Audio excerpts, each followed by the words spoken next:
When you hear the word narcissist, a pretty specific image probably pops into your head, right? Someone loud, arrogant, totally self-obsessed. But what if I told you that's just one piece of a much, much bigger and more complicated puzzle? Today, we're going way beyond that stereotype to give you a scientific breakdown of what narcissism is all about. So let's just get right to it. What is narcissism, really? The word gets thrown around all the time, but its actual psychological meaning is way more nuanced than you might think.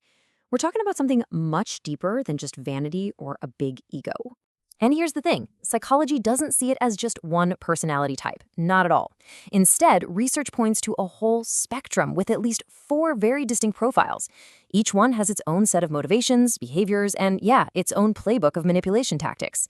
Understanding these is absolutely key. All right, so here's our game plan. We're going to start by moving past that stereotype we all know. Then we'll dive into the 4 main profiles that researchers have identified. The classic grandiose type, its quiet opposite, the vulnerable, the paradoxical communal, and finally, the most destructive of them all, the malignant. Okay, first up, grandiose narcissism. This is the one you probably think of. It's the classic, the archetype, the charismatic, dominant person who just seems to suck all the air out of every room they walk into. Now, let's unpack this definition, because the real secret is in that last sentence. Sure, you've got the exaggerated self-importance, the arrogance, the constant need for praise. But their confidence?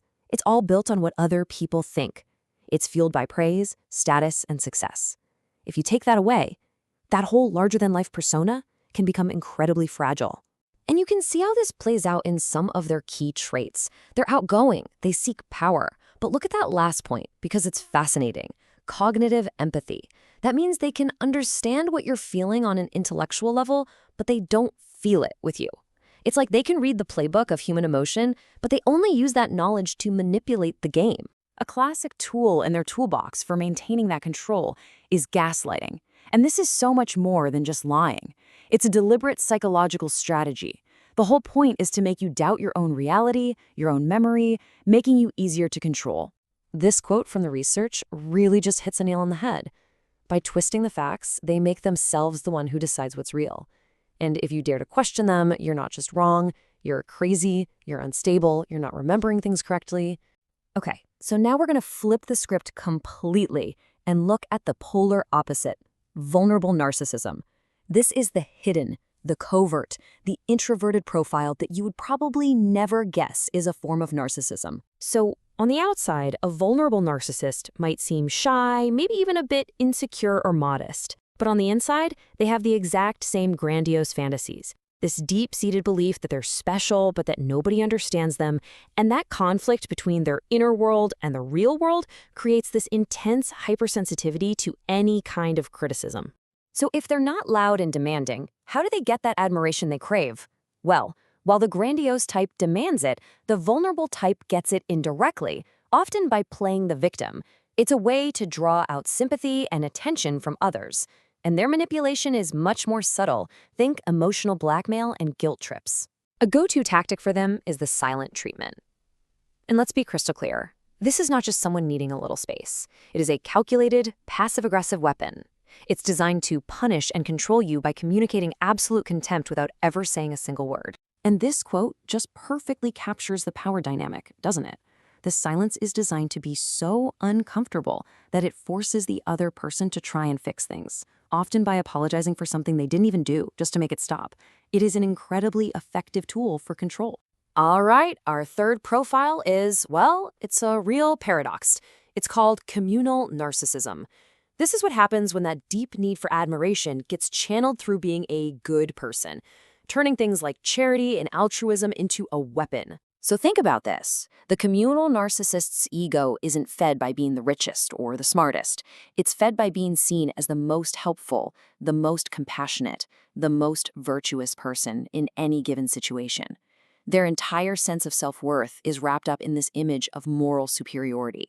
So you'll see them making these big public shows of how virtuous they are. But the altruism is usually pretty superficial. The real goal is to be recognized for it.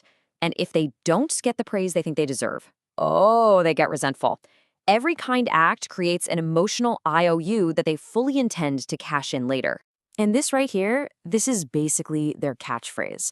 It's the ultimate guilt trip. Every single favor, every act of selflessness is an investment that they expect to be repaid with your loyalty and your compliance. It's a way to weaponize guilt, all while hiding behind a mask of just being a really good person. And that brings us to our final profile. And I have to say, this is where things get really, really dark. This is malignant narcissism.